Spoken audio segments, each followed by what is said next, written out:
going to begin with advice from longtime bar owner Doc Mendelson of the popular longtime watering hole Doc's Place in Shadyside.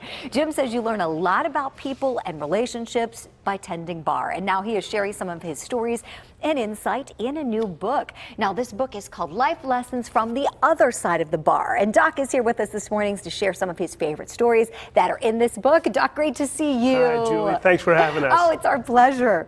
Okay, so why did you write this book, first of all? Well, for so many years, I was listening and hearing stories, and then I started getting a template of how people think. And in time, I got to become a pretty good predictor of how situations would resolve themselves. So people said, you know, you have so much insight, so much knowledge, you need to write a book. So one day I sat down and said, you know what, they're right. And I did it. Just incredible. And do you feel like anything is in particular really personal to you in this book? You share a lot of stories, but any that really are super important to you? Well, the way that people make decisions is very strange. The greatest anomaly in life, in my opinion, is that we all seek to fall in love and then try to figure out if we like a person.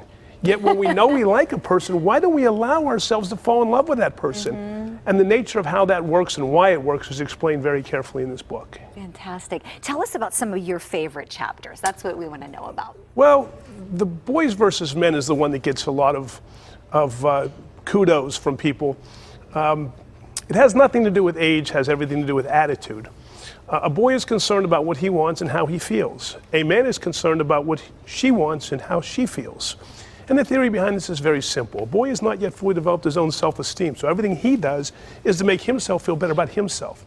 A man is comfortable about whom he has chosen to become, so he can take his energies to make you feel better about yourself. A boy is concerned about how he looks with a person and how everybody else judges him when he's with her. A man is more concerned about how he feels with a person and doesn't really care about what anybody else says. A boy, his goal is to enthrall you with his wit and his charm because his goal is to get you to fall in love with him. A man, although a great talker, is also a great listener for two reasons. Number one, the more he learns about you, the more he can take care of your wants and your needs. But more importantly, his goal is to fall in love with you. Now, a boy thinks falling in love and vulnerability, oh, those are signs of weakness. A man knows that falling in love and vulnerability are signs of strength. This book will teach you how to identify boys and how to identify men and know that if you're making the right decisions in choosing a relationship. Doc, are you sure you're not a relationship therapist? I mean, this is just such wisdom coming from you. This is fantastic. Just what you've gathered over the years from talking to people.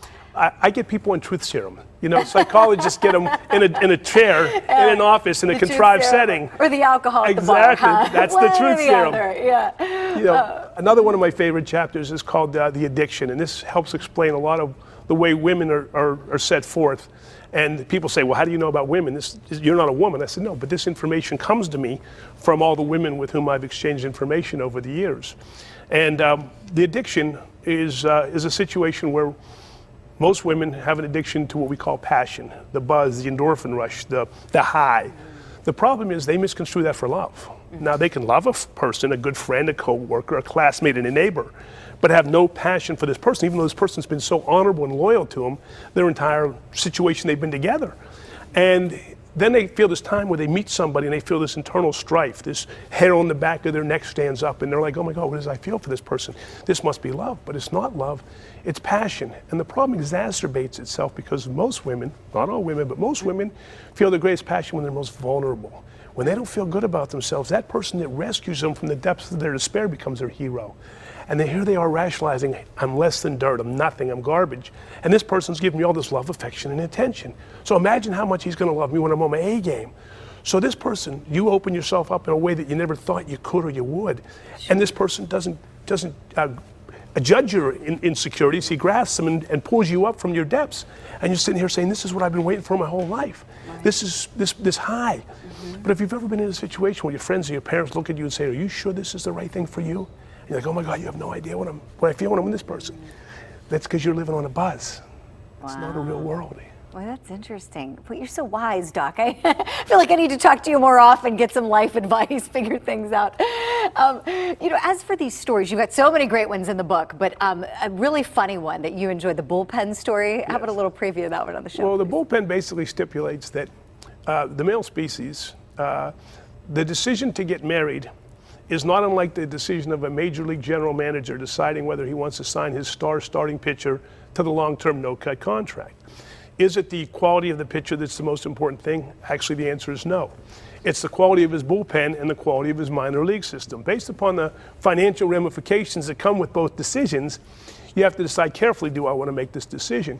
If you have a strong bullpen and a strong minor league system, you're going to let your star pitcher go free agency and replace him with a younger, cheaper, less risky model. However, when your bullpen is not very good and your minor league system is not very good, then ultimately you look at your starting pitcher, and in a need-based decision, you overpay to secure the services of the star pitcher at a time where you shouldn't be making that decision. You actually haven't chosen, you've settled.